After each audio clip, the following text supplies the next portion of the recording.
আমাকে ডাকছিলে মামি? হ্যাঁ রে মা, বলছিলাম কি অনেক বেলা হলো তো, হুট করে চলে এসেছিলাম। ও বাড়ির কিছু কাজকর্ম বাকি রয়েছে রে মা, তাই বলছিলাম কি এবার আমরা আসি, আরেকদিন না হয়। হ্যাঁ গো চলো। ও মা, সে আবার কি কথা? কনক বলে কত স্বাদ করে নিজের মামার জন্য ইলিশ মাছ রেঁধেছে, আপনারা না খেয়ে চলে যাবেন? মামি, আজ আমার ব্রত সম্পূর্ণ হবে না যদি মামাকে না খাওয়াতে পারি। এই বেলাটা একটু থেকে যাও না গো। না রে, ভাবছিলাম দুটা দিন মুখে কিছু তুলিসনি, তার উপরে এত সব ঝক্কি, আমার বুঝি কষ্ট হয় না রে কনক? মামির রান্না প্রায় হয়েই এসেছে, এক্ষুনি খেতে দিয়ে দেবো। ঠিকই তো, আপনারা যদি এভাবে চলে যান তাহলে বাড়ির অকল্যাণ তো হবেই, আর তার সঙ্গে ওর ব্রত অসম্পূর্ণ থেকে যাবে। কি দয়ানন্দ বাবু, আপনি কিছু বলুন, এই এত সব আয়োজন তো আপনার জন্যই। হ্যাঁ, আমি আবার কখন বললাম যে আমি না খেয়ে যাব? আর তুমি বাড়ি যাবো যাবো কি শুরু করলে শিখা? আমি তো মেয়েটার মুখ চেয়ে বললাম গো। না রে, না রে মা, তাড়াহুড়ো করার কোনো দরকার নেই। তুই ধীরে সুস্থে সব কর, যতই দেরি হোক না কেন। তো রান্না খেয়ে তোর ব্রত সম্পূর্ণ করে তবেই আমি যাব, বুঝলেন বেহান? এই যে কনক না, আমাদের যে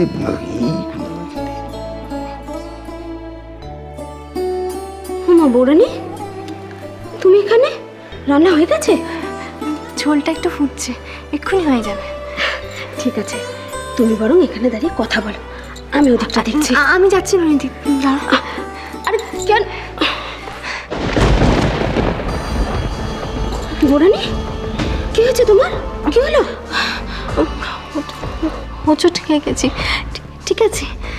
ঠিক আছো? 2 দিনের ওপর তুমি না খেয়ে আছো, তারপরে কি করে ঠিক আছো বলছো বলো তো?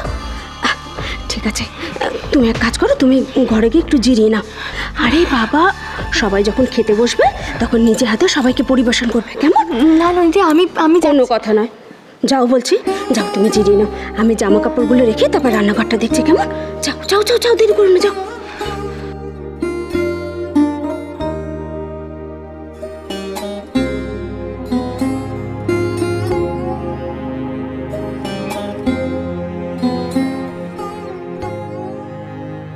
সত্যি মেয়েটা কি নিষ্ঠার সঙ্গে যে ব্রত পালন করছে, ওর মতন করে ব্রত পালন আমিও কখনো করতে পারিনি। আর এতখানি এগিয়ে এসে আপনারা নাকি না খেয়ে দিয়ে চলে যাচ্ছিলেন, তা আবার হয় নাকি? যেতাম না তো এমনিতেও, মুখ্যটার ব্রত পালনের 14টা বাজাবো, তারপর তো যাবো।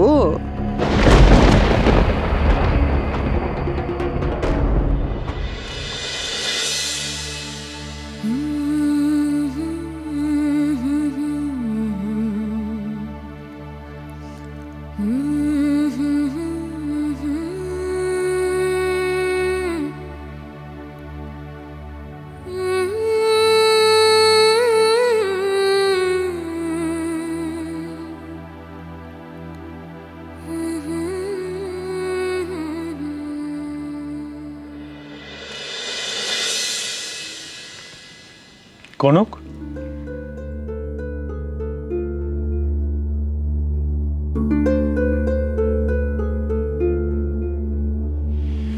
কনক, কনক, কি হচ্ছে তোমার? কনক, কি হয়েছে তোমার? শরীর খারাপ লাগছে? আরে কি হয়েছে বলবে তো? কি প্রবলেম হচ্ছে? জল খাবে? দাঁড়াও, নাও নাও, আস্তে আস্তে ওঠো, আস্তে আস্তে। হ্যাঁ, নাও নাও, জল খাও। আপনি ব্যস্ত হবেন না, জলটা খাও, ভালো লাগবে। আমার কিছু হয়নি। হ্যাঁ, সেই জন্যই তো এসে ধপ করে শুয়ে পড়লে। কিরকম লাগছে? মাথা ঘুরছে, গা গোলাচ্ছে, তাই তো? এরকমটাই লাগে সারাদিন না খেয়ে থাকলে। জলটা খাও। জল তো আমি ব্রাহ্মণ ভোজন করিয়ে তবে খাবো। কি করবে তুমি? যে কি করে এখনো এসব? আজকালকার দিনে এসব কে মানে? হ্যাঁ, আর তাছাড়া এগুলো সব খুব আনসাইন্টিফিক ব্যাপার। ঠিক করে দাঁড়িয়ে থাকতে পারছো না, এরপর আবার ডাক্তার ডাকতে হবে। না না, আমি ঠিক আছি। এখন তো তুমি প্রুফ করবে তুমি একদম ঠিক আছো, তাই তো? You are too much Kanak.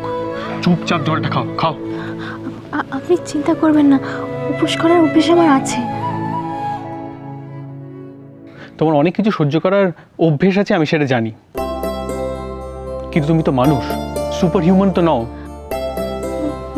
মাথাটা একটু ঘুরে গেছিল, তাই নিজেকে সামলাতে এসে শুয়ে পড়েছিলাম। মা দেখলে বড্ড ব্যস্ত হয়ে পড়তো, তাই। হ্যাঁ, ছোট মা দেখলে ব্যস্ত হয়ে পড়তো, আর আমি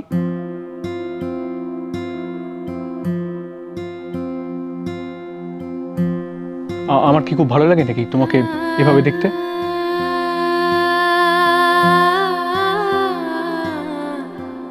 এর মধ্যেও তুমি নিশ্চয়ই কাজ করতে গেছিলে। আমি তো শুধু ননিদিকে জবা দিই। এর মধ্যে তুমি কেন কাজ করতে গেছিলে? কেন এসব করছো? ওয়াই? আপনার মঙ্গলের জন্য।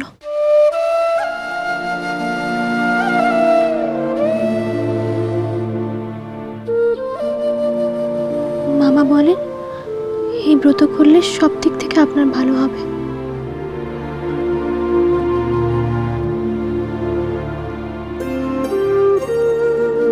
সবকিছুর একটা লিমিট আছে কোনো। তুমি তো এতদিনে আমাকে একটু চিনেছো। হ্যাঁ, ভগবানকে যতটুকু বিশ্বাস করার করি, কিন্তু তা বলে এইসব স্টুপিড ব্রতটা তো আমি মানি না। কিন্তু আমি তো মানি।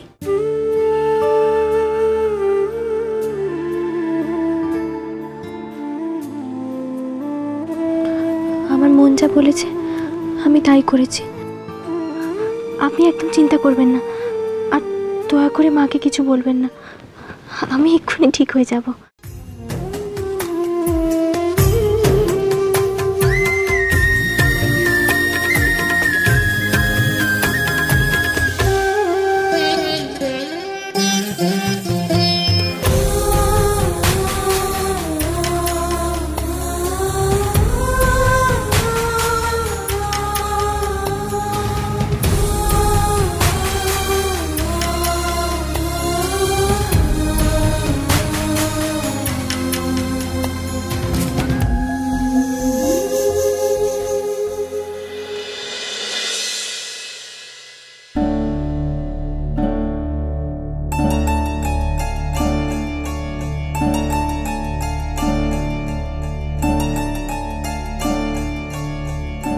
ও বাবা, এই তো দেখছি সকালের ব্যাপারে বেশ মুন্ডু গরম আছে এখনো।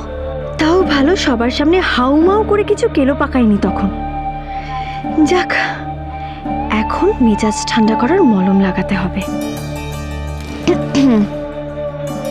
এই যে তুমি আমার উপর রাগ করে আছো, তাই না?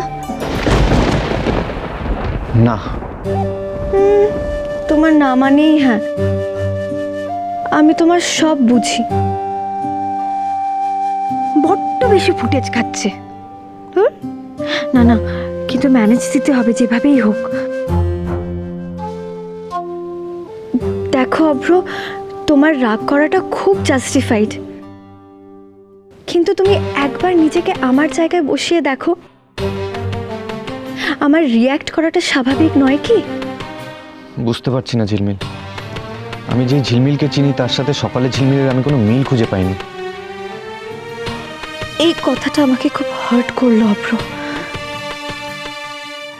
আর তোমার বিহেভিয়ার আমাকে হার্ট করেছে। তুমি এরকম বললে? আচ্ছা, কনক তো আমার বোন। দিনের পর দিন এ বাড়িতে সবাই ওকে নিয়ে টেনশন করছে। এখানে যে কোনো একটা ইস্যু নিয়ে ওকেই সবসময় দায়ী করা হয়। একটা কথা বলো তো অভ্র, আমার কি এসব ভালো লাগে? কিন্তু কিন্তু আজকে তো বৌরানীকে কেউ দায়ী করেনি। তুমি এসব কি বলছো? না মানে আসলে আমার খুব টেনশন হচ্ছিল অভ্র। ও ওইভাবে বেরিয়ে গেল, অথচ কলকাতার রাস্তাঘাট তো কিছুই চেনে না। তুমি তো জানো ও আগেও একবার হারিয়ে গেছিল। আর ওর যদি কোনো বিপদ আপদ কিছু হয়ে যায় বলো, আমার ভয় করে না না বুঝি? আফটার অল আমরা তো ছোটবেলাতে একসাথে বড় হয়েছি, তাই না? ঝিলমিল, জমে গেছে। ওর ওপর আমি যতই রাগ করি, বকি, অভিমান করি, কিন্তু ওর কখনো খারাপ চাই আমি, বলো?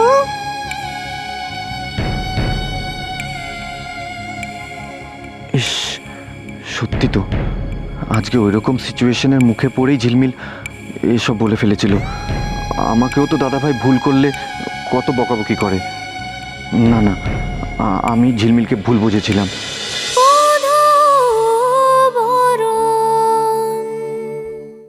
স্টার জলসার প্রিয় শো দেখার জন্য সাবস্ক্রাইব করুন আমাদের ইউটিউব চ্যানেলে এবং আপডেটেড থাকার জন্য প্রেস করুন বেল আইকন। চলো চলো চলো চলো পাল্টাই।